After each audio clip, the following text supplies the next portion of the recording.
this upcoming week, as far as earnings, we have AMC pre-market on Monday. After close, nothing. Tuesday we have 3M pre-market. Let's see, what do we have after? Nothing. Wednesday, nothing pre-market, but at close we have Tesla and Google and maybe IBM. You know, the tech and the chip stocks been moving lately, and the software stocks. Nokia Thursday pre-market, American Airlines, INTC after close Thursday, a few more banks. Friday we have nothing. So as far as tradable stocks for me this week, I have Google earnings, Tesla earnings, and INTC earnings for this week. Google and Tesla is Wednesday at close. INTC is at close on Thursday.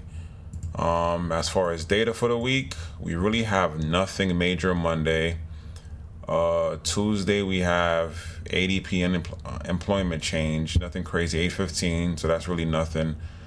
Crude oil at 10:30 a.m. Wednesday, really nothing. Thursday, unemployment claims at 8:30 a.m. Friday, 9:45 a.m. we have flash manufacturing PMI. So as far as this week, data is really low, very low data for the week. Only Thursday pre-market, 8:30 a.m. As far as the watch list, we had a big sell-off on Friday, but as far as Apple, we created an all-time high up here after hours. Friday we have a high at 334.99, aka 335.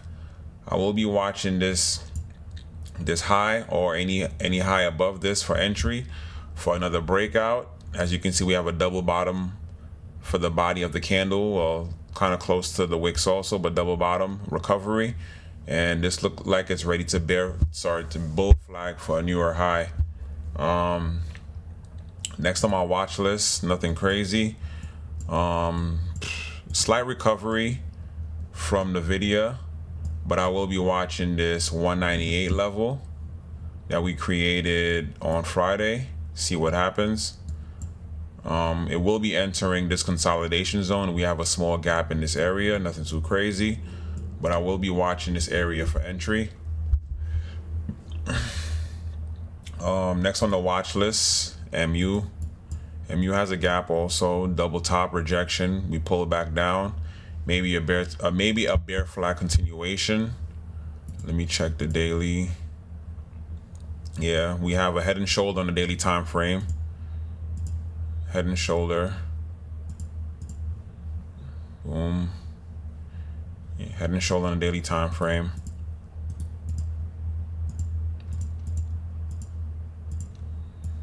Something to look out for. Into the gap. Last on the watch list, it does have earnings.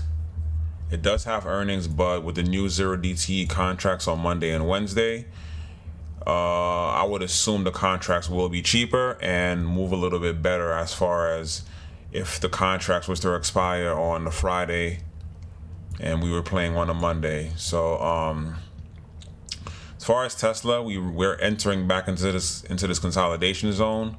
If you look at it on the forward time frame, seemed like we were in a wedge. Seemed like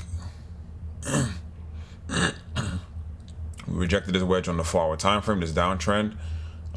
We've been struggling at the 390 level for a long time. Finally broke it on Thursday, and now we're downtrending. Earnings is definitely on Wednesday. Earnings is Wednesday, so we have Monday, Tuesday, Wednesday at close. There go the earnings. I will be watching this for weakness for a quick scalp, nothing too crazy. You know, when it comes to earnings, any little slight fall, we might pop, buys might step in, you never know. But as far as Tesla, we've been stuck in a lot of downtrends with Tesla lately, and we've been struggling to break back into the all-time high that it created up here. As you can see, we had a downtrend here, downtrend here, downtrend here, and now we're in another downtrend. So Who knows? Maybe it'd be crazy if we get back under 300 to the bottom of this this wedge on the daily time frame, and on this on this 4-hour time frame, the bottom of this downtrend is under 350. So it'll be interesting to see what happens after earnings. But that's my watch list. Nothing crazy.